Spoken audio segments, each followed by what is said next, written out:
Hi dear students, welcome to another session on solid waste management. In this we are going to discuss about biogas and biogas plant management. Biogas. Biogas refers to a mixture of different gases produced by the breakdown of many organic matter in the absence of oxygen. Biogas can be produced from regionally available raw materials such as recycled waste. It is a renewable energy source. Biogas is produced by anaerobic digestion with anaerobic bacteria or fermentation of biodegradable materials such as manure, sewage, municipal waste, green waste, plant material and crops. Let's check into its history. The idea that rotting vegetable matter gives off a flammable gas has been understood since the ancient Persians. In modern times, the first sewage plant was built in Bombay in 1859, an idea that was brought to the UK in 1895 when the gas produced was used to light street lamps.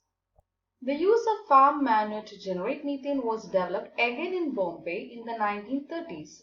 It was only developed for use by Indian villagers by Khadi and Villages Industry Commission in the early 1960s.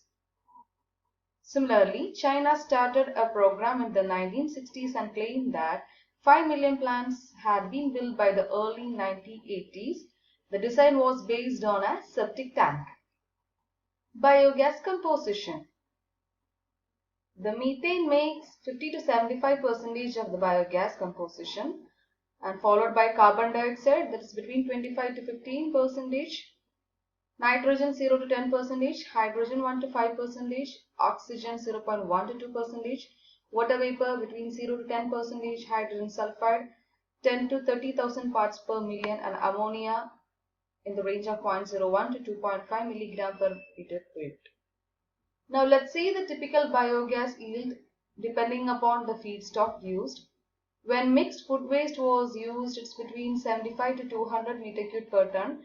Cattle slurry, it's between 15 and 25, and same with the pig slurry. And where it is poultry litter, it's between 30 and 100, and grass silage, it's 160 to between 160 and 200. And if it is maize silage, it's between 200 and 220, and if it's maize grain, it's 560. And when crude glycerin is used, it's between 580 and 1000 meter cube per ton. And the highest was seen when fats were used. It can range up to 1200. So what's biogas plant?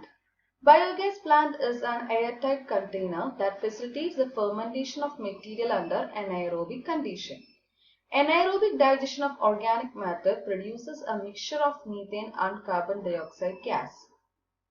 The material which is used in biogas plant for producing biogas are called biomass.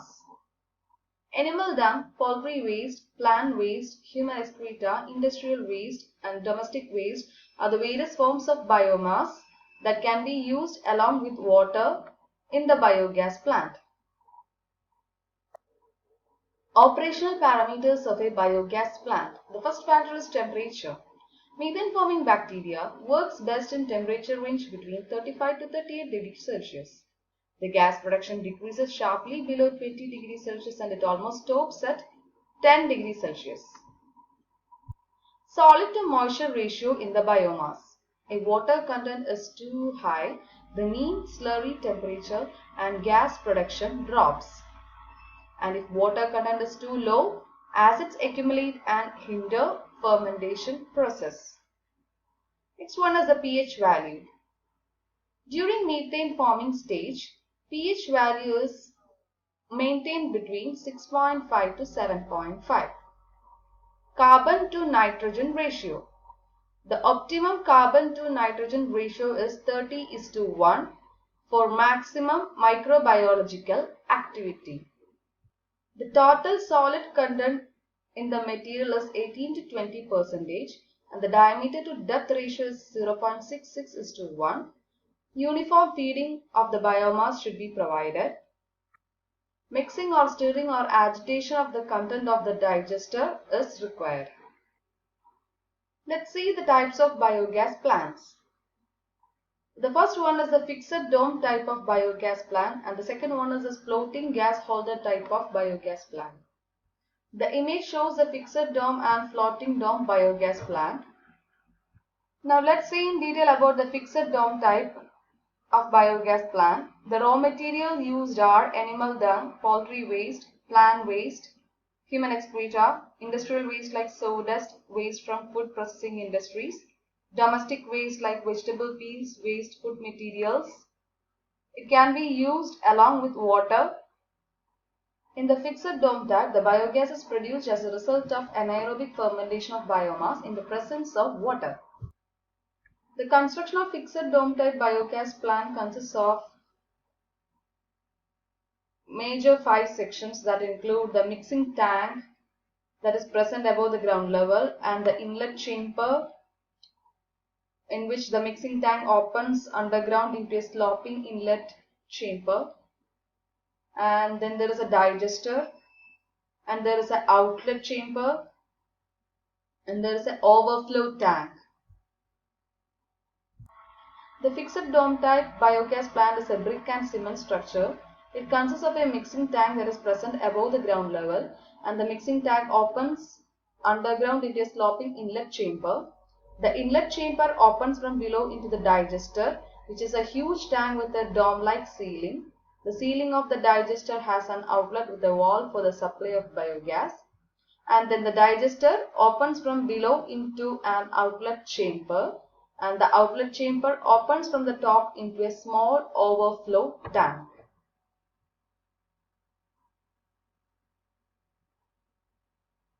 You can see the mixing tank, inlet chamber, digester, outlet chamber, and the overflow tank here. Now let's see the working of the fixed dome type biogas plant. The various forms of biomass are mixed with an equal quantity of water in the mixing tank. This forms the slurry, and the slurry is fed into the digester through the inlet chamber. When the digester is partially filled with the slurry, the introduction of slurry is stopped and the plant is left unused for about 2 months.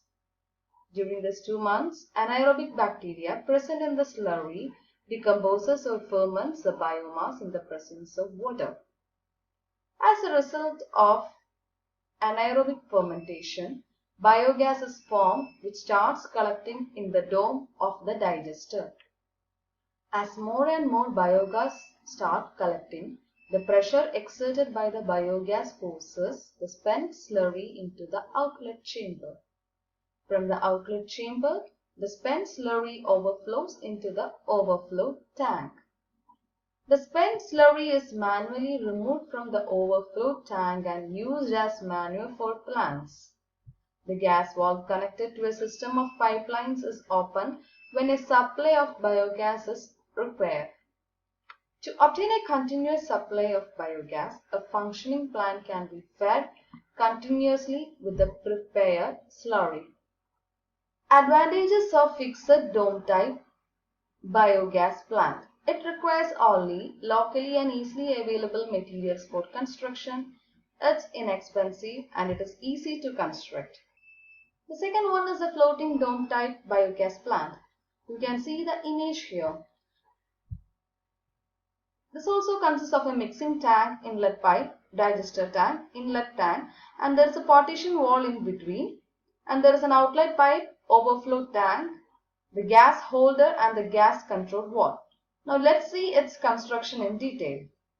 In floating gas holder type also, the biogas is produced as a result of anaerobic fermentation of biomass in the presence of water.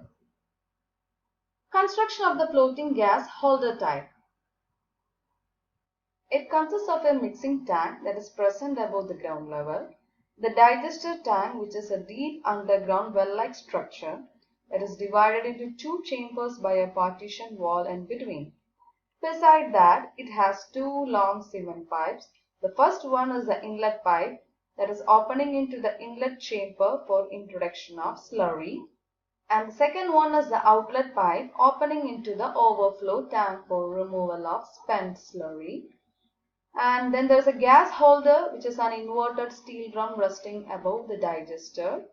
The drum can move up and down, and they can float over the digester. The gas holder has an outlet at the top which could be connected to gas stoves. And then there is an overflow tank present above the ground level. Now let's see the working of the floating type. In this, the slurry, which is a mixture of equal quantities of biomass and water, is prepared in the mixing tank. The prepared slurry is fed into the inlet chamber of the digester through the inlet pipe.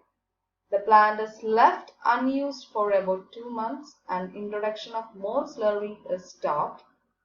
During this period, anaerobic fermentation of biomass takes place in the presence of water and produces biogas in the digester. Biogas being lighter rises up and starts collecting in the gas holder. The gas holder now starts moving up. The gas holder cannot rise up beyond a certain level. As more and more gas starts collecting, more pressure begins to be exerted on the slurry. And then the spent slurry is now forced into the outlet chamber from the top of the inlet chamber. When the outlet chamber gets filled with the spent slurry, the excess is forced out through the outlet pipe into the overflow tank, and this is later used as a manure for plants. The gas valve of the gas outlet is opened to get a supply of biogas. Once the production of biogas begins, a continuous supply of gas can be ensured by regular removal of spent slurry and introduction of fresh slurry. So you can see the working is almost similar to the fixer type. The floating drum plants consist of an underground digester and a moving gas holder, and the gas holder floats either directly on the fermentation slurry or in a water jacket of its own. The gas is collected in the gas drum, which rises or moves down according to the amount of gas stored. Some of the disadvantages of the floating gas holder type biogas plant is that it's expensive. The steel drum that is used may rust, and it requires regular maintenance.